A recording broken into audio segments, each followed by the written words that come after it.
Picture this. You're stepping into the glittering chambers of Elizabethan England. The air is heavy with incense and the faint sweetness of rosewater. Gold-threaded tapestries hang thick against the cold stone walls, capturing candlelight in shimmering bursts. Courtiers whisper in measured tones. The click of shoe heels on flagstones punctuates the uneasy hush. At first, the scene feels immaculate, perfectly staged, spotless, the very image of a radiant queenly court. But then your senses adjust. Beneath the perfume, something sour lingers. The tapestries are heavy not only with gold but with dust. The silk gloves worn by noble ladies conceal the fact that water rarely touches their hands. The very room smells both intoxicating and faintly rancid, as if its splendor itself has been painted over something less glamorous. And at the heart of this world sits Elizabeth Tudor, Elizabeth I, the legendary Virgin Queen. To her devoted subjects, she was brilliance incarnate, the woman who shepherded England into a golden age of theatre, exploration, and power. Her portraiture shows her flawless, almost otherworldly, with alabaster skin, flowing gowns, and jewels that caught the light like divine fire. She was meant to embody purity, majesty, and immortality. But Elizabeth carried another truth, one whispered in corridors, murmured in foreign courts, and joked about in the privacy of diaries. For all her regal brilliance, she held a peculiar and guarded reputation about cleanliness. To some, she was radiant. To others, she was perfumed to mask the realities of Elizabethan hygiene. Her court was a place where bathing was feared as dangerous, where perfumes were medicine, and where linen shifts were scrubbed in place of skin. Behind the perfect face painted in layers of white lead, behind the gown that sparkled with cloth of gold, lurked very human anxieties about disease, decay, and the limits of medical knowledge. Elizabeth's supposed cleaning habits weren't simply the quirks of a queen. They were acts of survival and theatre rolled into one. Every scented glove, every ritual wipe with a cloth, every carefully staged veil of perfume was a blending of medical fear, political performance, and personal image crafting. What the public never saw, what history books flatten into anecdotes, is that cleanliness under Elizabeth wasn't mere hygiene. It was propaganda. It was medicine. It was a veil behind which one of the greatest rulers of Europe kept her human frailty hidden. And today, as we step back into those dust-laden chambers, we will uncover what those habits really meant. Not just for Elizabeth's body, but for the body politic of her entire realm. Because the Virgin Queen's greatest secret may not have been her lack of a husband. It may have been that her immaculate image was preserved not with soap and water, but with scent, illusion, and silence. Before we dive further into the hidden world of Elizabeth I's unusual cleaning rituals, let me pause for a quick moment. If you enjoy peeling back the forgotten and sometimes unsettling secrets behind history's most famous figures, make sure to hit that subscribe button and tap the notification bell. For most of us, Elizabeth I lives in portraits. The radiant face framed by a collar of lace, the ivory skin powdered to perfection, the hair blazed with jewels. Every brushstroke painted her not just as a woman, but as a legend, the Virgin Queen who reigned for nearly half a century, seemingly unchanging, immortal, untouchable. She wanted us to remember her this way. Elizabeth weaponized image long before modern media. She understood that her body was a body politic, and that to keep England stable, her own visage needed to be immaculate. Her court artists didn't simply capture her appearance. They curated her into an icon. Lines vanished, blemishes dissolved, even age itself refused to appear. Elizabeth of the portraits wasn't a mortal ruler. She was a goddess in cloth of gold. But myths are always fragile. The real Elizabeth, the woman behind the portraits, struggled with the same human anxieties as everyone else. Beneath the powdered layers of white lead, her skin cracked and aged. The heavy wigs and elaborate gowns that dazzled foreign ambassadors were also designed to hide thinning hair, to mask the toll taken by stress and sickness. And then there were her cleaning habits, the untold rituals that gave whispering courtiers ammunition for rumor. Elizabeth was admired for her brilliance, but notorious for bathing rarely. Chroniclers mentioned, with a strange mixture of respect and discomfort, that she bathed once a month, whether she needed it or not. What one age saw as normal hygiene, another age now called peculiar, even unhygienic. Yet this was no simple oversight. Hygiene was not just about health in the 16th century. It was about medicine, reputation, and politics. The fewer times Elizabeth was seen washed, the more austere and untouchable she appeared. Perfumes, scented gloves, and linen rubbing became a version of cleanliness, an approach that reassured her doctors, maintained her image, and mystified her subjects. This fragile balance between myth and mortality, between glamour and grime, shaped her reign as surely as laws or battles. Elizabeth's image was not just about beauty. It was about control. And to understand how profound this really was, we need to look at Elizabethan hygiene itself, a world where doctors feared hot water, where perfume was medicine, and where royalty fought a constant battle not against doubt, but against perception.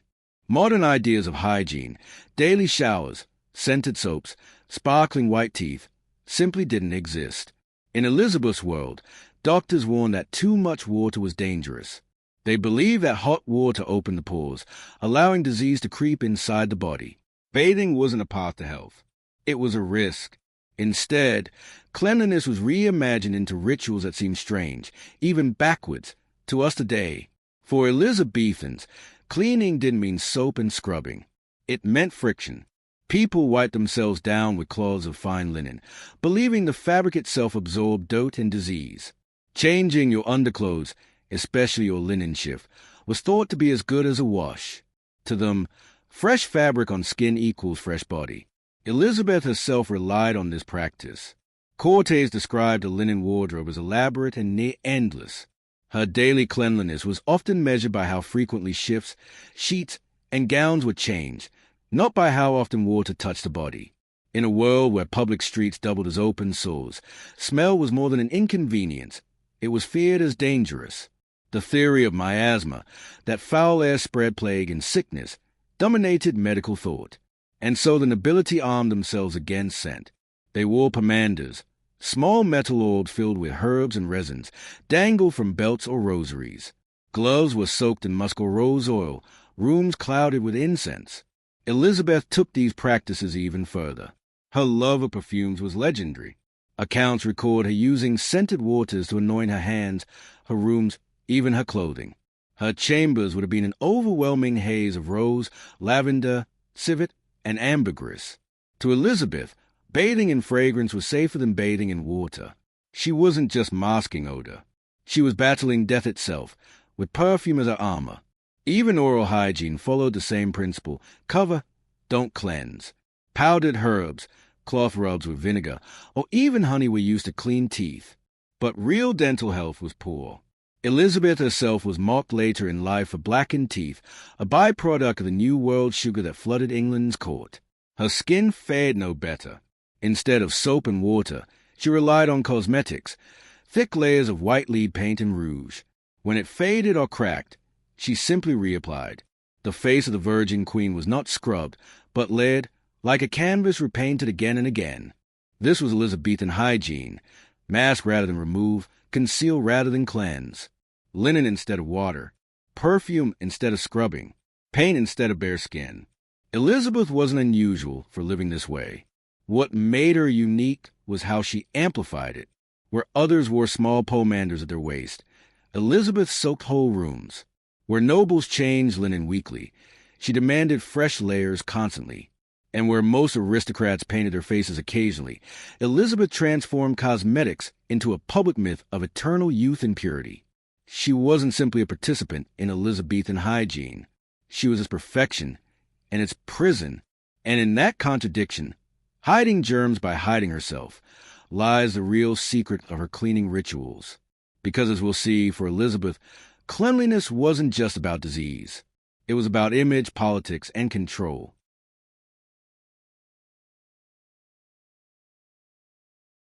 If ordinary nobles treated water with suspicion, then Elizabeth herself elevated that suspicion into routine.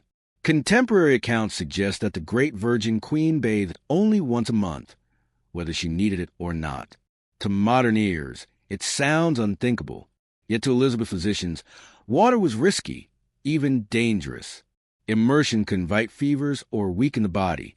Once a month was ample, more than enough. But Elizabeth did not trust water to keep her aura untarnished. She turned instead to ritual. Elizabeth's chambers were famously soaked in fragrance. Visitors spoke of the hazy air in her private apartments, heavy with rosewater, violet, musk, and exotic scents imported from as far away as the Ottoman Empire. Her gloves, according to court records, were steeped in perfumed oils, her sheets sprinkled with flowered water, her very body anointed daily. Where most ladies carried pomanders at their waist, Elizabeth turned perfume into a weapon. Ambassadors would leave her presence reeking of civet and amber. To her faithful courtiers, this was no inconvenience. It was majesty. She wasn't simply fragrant. She was untouchable. Elizabeth wasn't just a virgin queen. She was a perfumed queen, masking a court terrified of dirt. Her face, so immortalized in portraits, was a canvas carefully maintained not by cleansing, but by layering. Elizabeth coated her complexion in heavy makeup, most notoriously white lead paste mixed with vinegar, which bleached the skin to an almost ethereal pallor. On top of this came rouge for the cheeks, vermilion for the lips, powders to soften imperfections. And here's the crucial detail. She seldom removed it fully. Instead, cracks or discolorations were covered by more. Morning by morning, layer upon layer built up until her face became less her own and more an icon, a moving fresco of royal legitimacy, carefully painted over itself each day. This was cleaning by concealment. She was not washing dirt away. She was painting purity on top of it. If the queen herself was perfumed and painted, her chambers bore the evidence of what was hidden. Servants, in their letters and diaries, remarked on the constant battle against odor. Scented herbs were laid across floors, rushes mixed with rosemary and lavender. Fires were kept burning to drive away the perceived danger of bad air. The heavy drapery and tapestries were sprayed or fumed with sweet waters in a futile war against dampness and decay. Elizabeth lived in rooms more like apothecaries than dwellings, every surface masking another scent. Every breath filled less with fresh air than with layers of perfume and smoke. The physical cleanliness may not have matched the illusion, but the illusion mattered more. To Elizabeth, cleaning was never about soap and water. It was about performance. Where other rulers might scrub, Elizabeth wiped. Where others might wash, she concealed. And in this inversion, she curated not only her own image, but the image of England itself, a radiant, scented queen who seemed immune to the grime of everyday life, the decay of age, even the ordinariness of flesh. She wasn't striving for cleanliness. She was striving for eternity. These personal habits, monthly baths, perfumes that overwhelm the senses, paints and powders never strip away, rooms suffocated by incense, gave Elizabeth her timeless aura. But they also reveal something deeper. For her, hygiene was politics in disguise, because what Elizabeth washed away with water might fade in a day. What she masked with perfume and paint, however, could last a lifetime in memory. And in her world, memory was power. In a world where queens were judged as much by their bodies as by their crowns, Elizabeth understood that her image had to symbolize more than majesty. It had to embody purity itself. She styled herself as a virgin queen, untouched, incorruptible, almost saint-like, and her cleaning rituals became a language that reinforced this image. Washing too often in Elizabethan imagination seemed indulgent, even worldly, but not washing, covering oneself instead with perfumes and powders, could be reframed as sacred austerity, holiness through restraint, cleanliness by denial. Each time Elizabeth limited her baths, each time she masked herself in fragrance rather than water, she subtly fed the persona of a woman who was beyond fleshly appetites, a ruler consecrated to God and country rather than to sensuality. Perfumes were not merely pleasant. They symbolized both sanctity and control. To wear gloves bathed in rose oil, to walk through chambers steeped in incense. This was to command one's physical presence like a religious relic. Courtiers might carry pomanders discreetly at their belts. Elizabeth turned hers into an aura, a scented barrier that declared not only beauty, but distance. Her fragrance proclaimed her untouchability. You might smell her long before you reached her throne, but you could never truly reach her. She was not another human body in a room. She was England itself, perfumed and elevated. The very act of cleaning her body, wiping with cloths, sprinkling rose water, layering makeup, was transformed into ritual theater. Each detail was less about removing dirt than about announcing, "I am unspoiled." Even filth had meaning in this balancing act. To ordinary people, dirt was inescapable. To nobles, it was disguisable. But to Elizabeth, it was political. She couldn't be seen struggling against grime like anyone else. Instead, she had to embody incorruptibility. By hiding flaws with cosmetics, by surrounding herself with perfume clouds, she insisted that she alone, unlike her subjects, was beyond ordinary decay. This wasn't simply vanity. It was stability. England in the 16th century was a kingdom still haunted by civil wars, rebellion, and religious fracture. If Elizabeth's very body could serve as theater for purity and divine appointment, then her rule itself seemed sanctioned, untouchable, unimpeachable. Elizabeth wasn't just a virgin queen. She was the immaculate queen whose very cleaning rituals were treated as extensions of her crown. Her lack of bathing became spiritual austerity. Her perfumes, political medicine. Her painted face, a symbol of polished continuity. And so, one of the strangest paradoxes of her reign emerges. Elizabeth could remain unwashed, even concealed beneath powders and perfumes, and yet be remembered as England's most radiant monarch. Because in her world, dirt and cleanliness weren't about hygiene. They were about theater, and theater was power. To truly understand Elizabeth's hygiene rituals, we have to step into the mindset of Tudor medicine, a world where humors, not germs, explain disease, and where doctors wielded astrology with the same seriousness as anatomy. In the 16th century, bathing wasn't purity, it was peril. Physicians taught that too much heat or moisture could unbalance the body's four humors: blood, phlegm, yellow bile, and black bile. When pores opened during hot baths, bad air was believed to slip inside, weakening the core. Elizabeth's physicians repeated this advice with great authority. A warm bath too often, they warned, might invite fever, plague, or even moral weakness. And so they prescribed moderation. Dry, cleansing was praised as safer and more refined. Elizabeth's habit of bathing once a month conformed not to laziness, but to expert opinion. Doctors recommended replacing water with linen. The gentle friction of cloth against skin, they argued, absorbed excess oils, drew away impurities, and stimulated blood circulation. For the queen, this was an eccentricity but careful regimen. Changing her shifts and linens frequently was a way of keeping balance, maintaining humoral health without the risk of immersion. Even perfumes were medical, not merely cosmetic. The reign of Elizabeth was shadowed by plague outbreaks, and nearly everyone feared miasma, the idea that evil smells carried disease. Perfumes, herbs, and scented gloves became a defense. Physicians approved the practice of carrying pomanders, ornate spheres stuffed with spices, resins, and ambergris. Breathing in the sweet herbs was thought to cleanse the air before it touched the lungs. Elizabeth's obsession with perfume, then, was as much about fear of sickness as it was about allure. To enter her chambers, hazy with incense and scented smoke, was almost like stepping into a quarantine zone fortified by fragrance. From our modern perspective, Elizabeth's cleaning habits can look eccentric, even unhealthy. But from hers, they were the pinnacle of medical wisdom. To wash sparingly, to cleanse with linen, to mask odors with perfume. This was not rebellion against science, but obedience to it. She wasn't eccentric at all. She was doing exactly what her doctors told her. And this is the paradox. The Virgin Queen wasn't just masking dirt with perfume out of vanity. She was protecting her body, her reign, and perhaps even her kingdom, with the science of her age. Elizabeth's cleaning rituals might have been shaped by medicine and politics, but they didn't exist in a vacuum. The courtiers who surrounded her every day, the ambassadors, the ladies-in-waiting, the noble rivals, all observed them, and they had plenty to say. Fragments of diaries and letters from the Elizabethan court make sly references to the Queen's careful routines. Visitors noted the overwhelming scent of her presence, sometimes describing her chamber as sweet beyond measure, other times with sharper edge, a cloud of perfumes masking a body never bathed. Her long reliance on cosmetics also drew curiosity.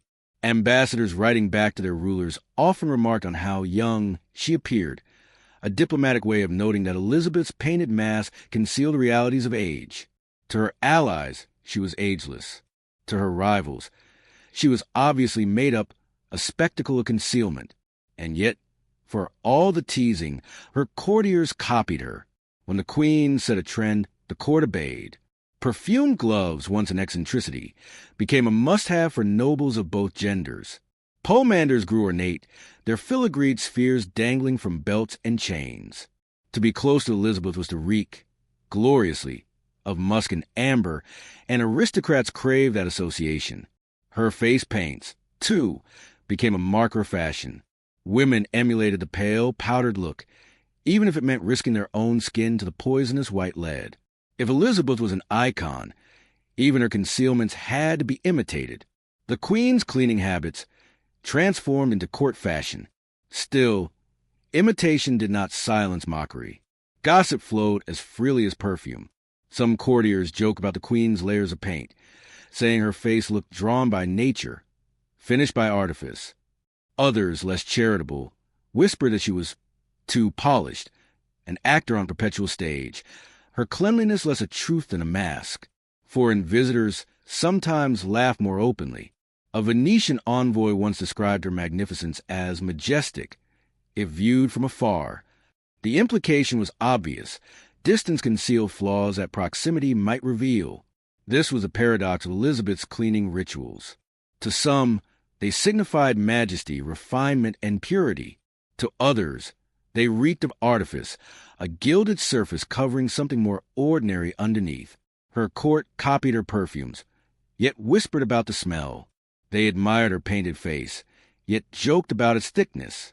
She was both role model and caricature, admired yet mocked, imitated yet doubted. Elizabeth herself likely knew this. She didn't strive to avoid gossip. She fed it, using her image like bait and weapon. If her cleaning left her looking too polished, that was the point. She wasn't aiming for authenticity. She was aiming for unforgettable. Because in Elizabeth's court, even dirt and perfume became politics. Step back for a moment. Think of the Elizabeth we know best, the sovereign immortalized in her portraits. A face pale as ivory, a halo of auburn hair adorned with pearls, gowns gleaming like molten gold. Yet behind that luminous icon was a daily routine built not on soap and water, but on perfumes, powders, and paints. Her radiance was not polished. It was constructed, and that construction became her most powerful weapon. Elizabeth's cleaning habits were never just private quirks. They were public theater stage before her entire kingdom. Each time she wiped her body with linen rather than scrub with water, it wasn't simple laziness. It was austerity, a ritual denial of ordinary human needs. Her refusal to bathe frequently echoed her refusal to wed. Both choices framed her as different, elevated, untouchable. Her perfume-drenched gloves, her heavily scented chambers, her powders and paints, all of it dramatized purity, virginity, and divine selection. Elizabeth wasn't just keeping herself clean. She was rewriting what it meant to be clean. Clean wasn't about flesh. It was about image. And Elizabeth's image became immaculate, even when her chambers harbored stale incense and tapestries held dust. There is irony here. Beneath the white lead makeup, her skin may have cracked. Beneath the powders and perfumes, her body must have aged, sweated, faltered. She wasn't perfect. She was profoundly human. Yet it was precisely in hiding those flaws, in concealing them beneath new layers each morning, that she created her myth, the virgin queen who never aged, the monarch who reigned more than 4 decades without dent to her authority, the ruler who stood radiant at Tilbury, declaring she had the heart and stomach of a king. In this way, Elizabeth's hygiene embodied her reign itself.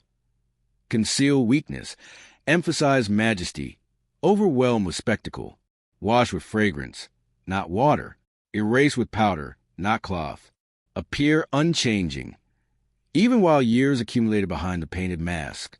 So what was the truth? Did Elizabeth's perfumes and paints hide decay, the reality of a body eroded by time, disease, and cosmetics, or did those very habits become her secret to longevity? By controlling her image so fiercely, did she in fact create the aura that kept challengers at bay, subject enthralled, and England bound together under her rule? The answer may never be clear. But one thing is certain. Elizabeth's cleaning habits, far from trivial eccentricities, became tools of survival, weapons of statecraft. They made her not only memorable, but mythic. And in the end, perhaps that is the untold truth. Elizabeth wasn't simply clean or dirty. She was unforgettable. Elizabeth I has always been remembered as a queen of legends, the Virgin Queen, Glorious Gloriana, the ruler who stood against Spain, inspired Shakespeare, and presided over England's golden age. But buried inside that bright tapestry is a detail most forget. She curated not only her image of virginity and majesty, but her very cleanliness, transforming private rituals into royal propaganda. Her habits might seem bizarre to us now. A bath only once a month, layers of white lead never fully scrubbed away, gloves dripping with musk, chambers thick with incense. But in her age, these were not accidents, nor eccentric whims. They were the product of medicine, mythology, and survival. Washing less was prudence. Perfume was medicine. Paint was armor. Each layer of scent and powder turned her body into an icon, her cleanliness into a performance. What looks to us like avoidance of water was, to Elizabeth, an assertion of control. She dictated how others perceived her. She wasn't vulnerable to ordinary sweat and dirt.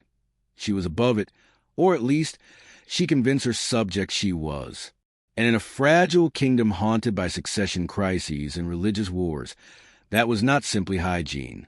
It was politics. Elizabeth wasn't simply the Virgin Queen. She was the queen who turned even bathing into an act of political power. She reminded her people that she was uncorrupted, unchanging, immaculate, even if that meant layers of paste and perfume doing the work of water. And perhaps that is the true untold truth of her cleaning habits. They reveal just how far she was willing to go to preserve her illusion, her mask, her myth. They remind us that history's icons are not only larger than life, but strangely human, carrying quirks, fears, and secrets that still fascinate centuries later. Because in the end, Elizabeth's greatest legacy is not just the empire she left behind, but the unforgettable image she crafted morning after morning, with cloth instead of soap, perfume instead of water, and myth instead of reality.